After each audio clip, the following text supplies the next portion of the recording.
With the unemployment rate in South Africa increasing at an alarming rate, this skills program comes at a time when many are venturing into small businesses. In the Northwest, 1,000 beneficiaries were recruited for the program at 9 sites. Those who attended in the Ngakamudirimulema district say they had hoped that the program would help them grow their businesses, but instead they suffered financial losses. We are in debt because we borrowed money for us to go to that program, and then hoping that as we get our stipends, we'll be able to pay the people that we've borrowed money from. This thing is not on. I have spent a lot of money. I even borrowed money for transport, knowing that at the end of the month, when the allowance gets in, I will repay it. It's saddening because I was expecting that I will, if they don't fund us, maybe we will apply for our own funding, for our own companies to be funded. But instead, there's no certificate. There's no promise. Another beneficiary, Musilisi Sipiri, is unemployed. She sells food to survive, but says her business has collapsed because of the time she dedicated to the program. The most busiest time, it's when I was in class, because we were only attending after school.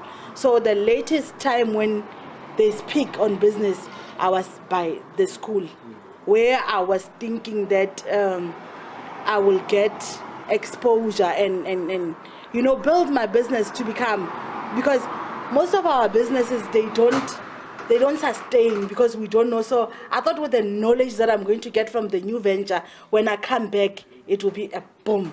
Itumeleng Funeka runs an internet cafe in Mahikeng and says the chances of growing his business are bleak.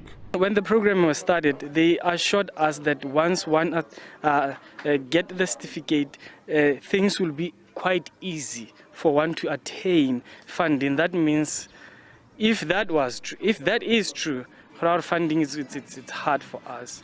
So it's really disappointing to say honestly. So, according to the National Skills Fund, an entity of the Department of Higher Education and Training, there was an error made when transferring the funds to SEDA. The only amount that was allocated here for stipends, unfortunately, it was the one that only catered for the 1,500 beneficiaries. The 12,500 allocation as a stipend was erroneously left out.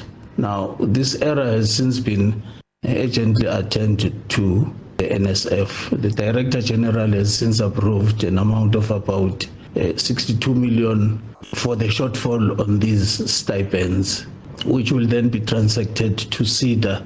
SEDA has indicated that they are unable to respond because they are following internal processes to resolve the matter.